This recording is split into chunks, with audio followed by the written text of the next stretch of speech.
Hi everyone, my name is Maryann. I'm an alcoholic. And I have experience with these steps as they are laid out in the Big Book of Alcoholics Anonymous with a Big Book Step Study sponsor. I have finished my formal amends, and I am working all the steps on a daily basis to the best of my ability, and that's the truth. So, good read. I didn't feel the need to read it beforehand, but so I was able to listen and hear there's just so many prayers in this step, so many directions in this step, and so many promises too. And so we finished the reading with the promises, and I think that's one of the best paragraphs in the read. But the first paragraph, I wish we could have stopped there. That was just packed for me as well. Throughout my book, I have marked up and I've underlined and highlighted. I've looked up many, many words that I thought I knew, but when I looked them up, they pertained differently to me as I was working this step. I also have stars next to things that I still can chuckle at and say, mm-hmm. And so I'm grateful that I had in that moment of silence, I asked my higher power to help me to hear what he wanted me to hear, and more importantly, to feel what he needs me to feel.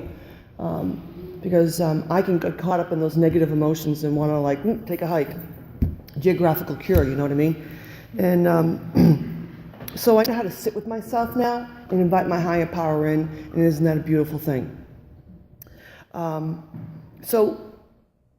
Simple directions, but my alcoholic thinking can really complicate anything. And the directions were just to write down people that we had harmed. And to spend that quiet one moment of silence, you know. A moment of silence is so profound for me in so many occasions, whether I'm driving a car or walking in the supermarket. And so my third step prayer, I'm silent. God reveals names to me that I didn't know were going to be revealed. And they're on paper now and I see them. And I had a difficult time with some names because it was like, well, what about what they did to me? And I realized there goes the gritted teeth back again, you know, and then they clench fists back again, and I get that, whoa, I want to continue to grow. I want to continue to move forward. I want the promises to come true. I want to intuitively know how to handle this situation that is baffling me. That's a good word to look up. So I just let them be on the list. Just let them be. Just let them be. And the next directions were to write out amends. You know, I went over with my sponsor who to start with, wrote out what the amend would be, read it to her, went through it, which is really vital because there were things that I thought I needed to say that like nope. And there were things that I didn't think I needed to say that were like, yeah, put it down. And then the direction was to make the appointment, not just to show up and knock on the door or run into them at the place of work. And that was the process of having to dial that number, make that contact, enact that permission, so you could be spiritually fit. I do spend a lot of time with God anyways. It's like that foundation that I had when I was struggling with not drinking. I still have that foundation when I'm struggling with my self-seeking behaviors. And I still have that foundation when I'm struggling with others. And so I kind of like on an hourly basis, always just naturally just turn to my higher power, you know, and just be mindful. I guess it's that word, that pause. Just be mindful that I'm no longer running the show. Being mindful that, whoops, didn't I say I was willing to go to any length to recover from this alcoholism? And this drinking is just a symptom. It's my alcoholic thinking that still rears its ugly head on a daily basis. It's just the nice thing about this is I recognize it. I can recognize it instantly. I can recognize it in 5 minutes, or sometimes it takes longer until I make a phone call to my sponsor, until I open up that notebook again. But I recognize it because I'm in recovery, and I work recovery on a daily basis. The most important step is I'm powerless over my first thought. My second thought must be of God. And that's how I continue to grow. And so my experience with this step, I thought I needed to go to my parents first. And it's like, yeah, let's get this ball, you know, I shouldn't say ball rolling, right? Let's get this going. And I lived with them the longest. They lived with me the longest. The disease was all around us. And it was at a point where, actually, I'm going to even back up before I even go there. Before I even got into Big Book Step Study, when God revealed to me that I was an alcoholic, only because I asked, the bathroom floor, I've shared that story, sick physically, and I asked God for help. And I looked in the mirror, which I never did, and I found myself crying, asking God for help. That cry that I've talked about, that was inside of me for so long, finally was verbalized. And that's when I intuitively knew, boom, this is alcoholism. Where'd that come from? Thank you, God, revealing to me. Because I always thought I was pointing the finger at people and their fault, I find myself in a pickle because I need a drink and I don't want to drink. And I asked again, God, please help me. A relative who was in the program just happened to call in that moment. And I just said, I need some help. I think I need to go to a meeting. He had experience with going to meetings. He picked me up that day and brought me to a meeting. He handed me my big book. Placed me next to women. Got phone numbers, never used them, never opened the book. Found myself in that pickle again, needing a drink, not wanting to drink. God, please help me. And a woman I was working with at the time was in recovery, didn't know it, but she took me to a meeting, and under the condition that it was not going to be in Worcester so that people wouldn't see me, And she took me to a meeting out in Westboro, and it was on step 9. And I can remember thinking, I'll never be an alcoholic because I'll never say sorry to those people. And I got that great idea when I was high and under the influence teaching CCD to a bunch of 7th graders, And the coordinator of the program handed me this article, and it was on recovery. People were planting seeds. And I remember going down to the steps, and when I got to step 9, saying, no, never! Never! First meeting, step 9, and I'm just sweating bullets. Looking at the clock, waiting for it to go around the table. They saved the last 10 minutes for newcomers, or I like to think of it as people that are rocking in their chairs and crying. And I couldn't even say I was an alcoholic. I just said, I'm Maryann. I'm on step 1. Just saying my name, just hearing my voice. And thus started the journey of recovery, really. I continued to go to meetings until I fast forward and find myself in Big Book Step Study. So it's kind of like, let's get to this step. Started with my dad, and for too many years, I did not see my parents. I don't know who closed the door on who, but the door was closed. And I drove by his house, and he was out in the yard, and I looked at him. That's where it began, prior to step 9. The process was already beginning. The process of forgiving and being forgiven. Working the previous steps and so forth. Another day I walked by, and I just hi, Dad, kept walking. When it came to step 9, I rang his doorbell, and he let me in. He knew I was coming because I had made the phone call. He was sitting at the table. My mother was hiding in the other room. And when I said, Dad, that there were some things that I've said and done that I regret, that I'd like to have a conversation with you, he immediately put his hands up and said, that's in the past. And I had to respect and accept that. I had an agenda, and I wanted to really, not duke it out, but I wanted to talk about a lot of things. And the truth of that is God was protecting me because I had a list of things that I was pointing the finger at him, that I wanted him to admit to me. And that was not to be for us, but what was to be for us was a beautiful ending. And the last 10 years of his life were the best. I was at my best, he was at his best, and there was nothing left between us but other than I love you. And our higher powers got together every time we got together. Most times we would just walk the beach and not even speak to each other. We just would walk and be in each other's presence. Just beautiful. There were so many beautiful stories about my dad and I that I cherish, as opposed to all those ugly stories that I seriously have forgotten. They're in the notebook. I don't go back and reflect. I don't morbidly reflect on that stuff. And so I was able to be with my dad at his passing, and nothing was left between us other than I love you. And isn't that truly, truly a gift in the program? There have been other people on my list that I remained no, never. I just had this hard heart, clenched fist, and my sponsors said, just keep praying for them. And I've been praying for them, that for a long time. Early in recovery, before even approaching my 4th step, I was taught to say, I pray that they're happier, healthier, and holier than I. I just would whine that out until, months. I'm saying daily saying this prayer, that they're happier, healthier, and holier than I, was the beginning of the process for me to one day say it without gritting my teeth. And then to one day say it with meaning, that I meant it, that they were happy and healthy and holy than I. And so suddenly those people are the next on the list, and I have that. I'm not ready. What helped me to get ready was to write down the harms that were done to me. Just list the harms done for me and give it to God. In my 3rd step, take this. Help me to continue to grow. Continue to pray for them. And suddenly I woke up one morning with the bright idea.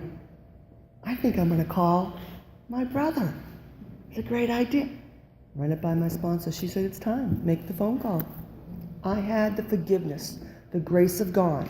It was given to me. It's not something that the grace is something that I have earned. I had worked the process. I continued to become open and willing to approach this particular brother. It's been a long time to carry that grudge without them even know you're carrying the grudge. It was just a heavy sack of potatoes. So, made the phone call. The truth of the matter is, it was my birthday and he had contacted me. I was like, wow, God, this is the first. How many years? And he's contacting me. I just saw God all over everything. If you I had the willingness to open those eyes and see new things rather than to clench those fists. And I said, I was just about to call you. I didn't get the sarcasm back, and I didn't dish out the sarcasm that was so prevalent in our lives. And he agreed to meet me that day. And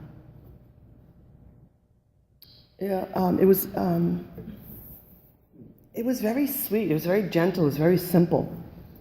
I had seen how he had taken care of other siblings in their hour of need, and I don't want to say it was a jealousy, but I knew, I had knowledge that I didn't feel we didn't have that relationship, that he would do that for me one day. And so I was able to speak my regrets of things in the past. I didn't go through rehashing everything, but the conversation was very simple. I can remember even just always having to clear a room with my sarcastic speaking of him, and made him uncomfortable in his own home, around his own wife and own children. The ripple effect, and was revealed to me. And I was able to speak to him about that. And then when I said to him, was there anything that I left out? And I was able to be quiet and to take it. And then when I realized enough was enough, the hands went up. Because he wanted to make sure that I was going to go. And he had a list of people he wanted me to go visit and make appointments with. And I kind of just had that, whoops, enough. This is enough. It says here, don't be servile or scraping in front of everyone. I didn't want to start feeling like a doormat. I wanted to continue to own my power and to feel present and full of grace. So I stopped the conversation, thanked him for the time. Soon afterwards, I got an invitation to his house for the holidays, the first time. I was able to show up and participate. Gifts of the program here. Those are the most two profound. Former spouse.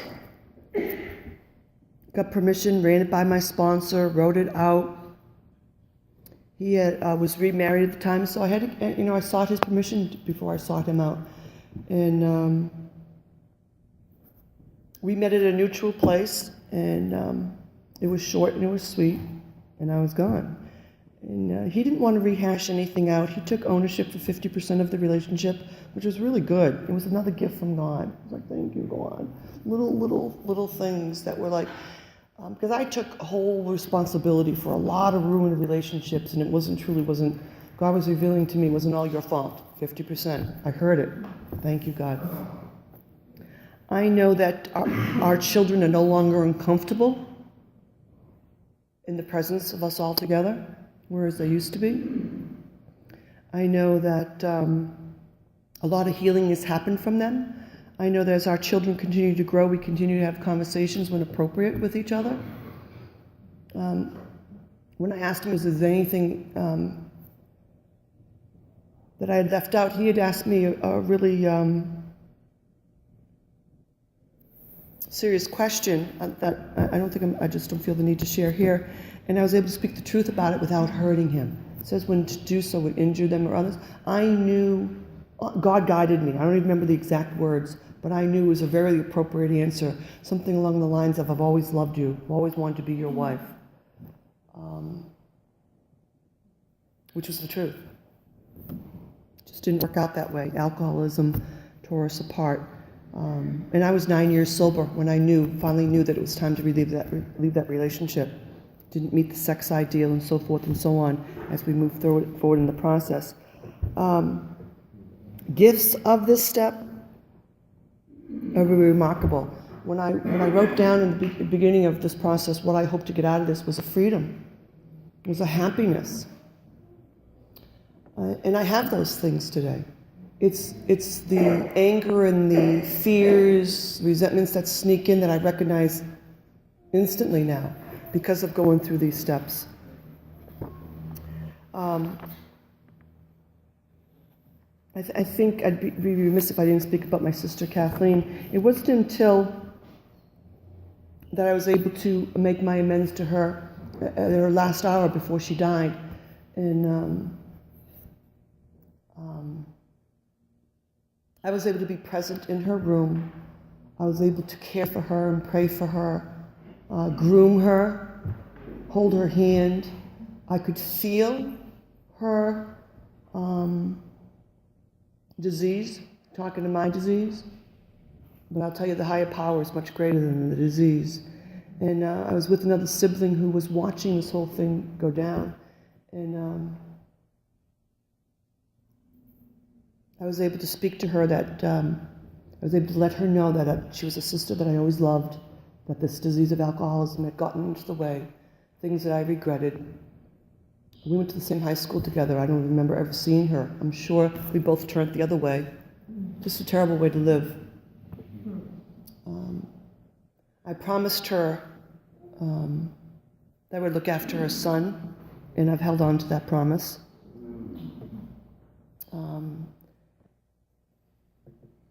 Afterwards, out in the hallway, my sister shared with me, she said, "You finally got what you wanted, what you needed." And I was always her caretaker. I was always trying to get her sober. I was always playing God in her life. And my sister was able to point out, it was beautiful, she pointed out, she said, she let you hold her hand. That simple act. She let you take care of her in her final hour. And so many things have since transpired since then because of that. Seeking forgiveness comes from God, the grace of God. I was able to forgive myself and forgive her. It brings the freedom. Some of my amends have not mended the relationships.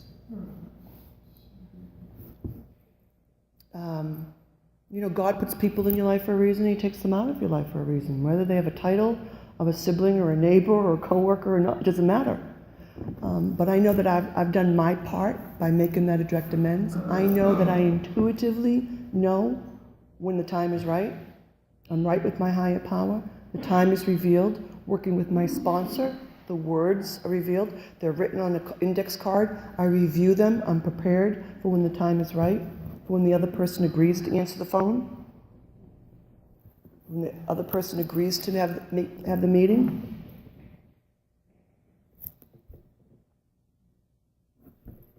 I had another thought here and I just lost it. Maybe it will come back to me. I know from making these amends, that The love and tolerance was the end result. I want that from others, for me. I know that, speaking of my family in particular, have been greatly affected by this disease, whether they know it or not. I know what my words have done to them. I know it's hurt them, but I don't know what it's really done to them and the trickling effect of it. I know that because of this process that I am returned to sanity, which is right thinking, right action. I know that I no longer clear a room with my sarcasm when I'm around family. I know I can feel their energy.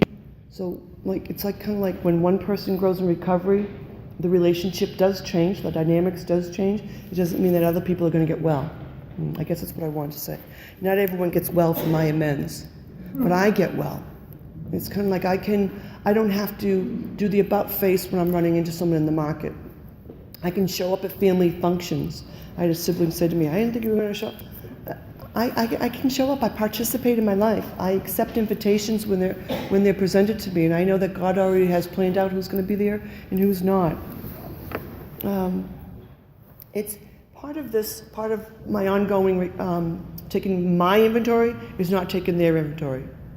That's my indirect amends. To stop judging others means I've stopped judging myself.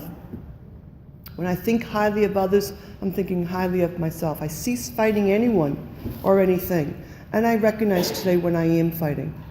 I recognize that. I've had to do some pretty tough stuff at work with coworkers.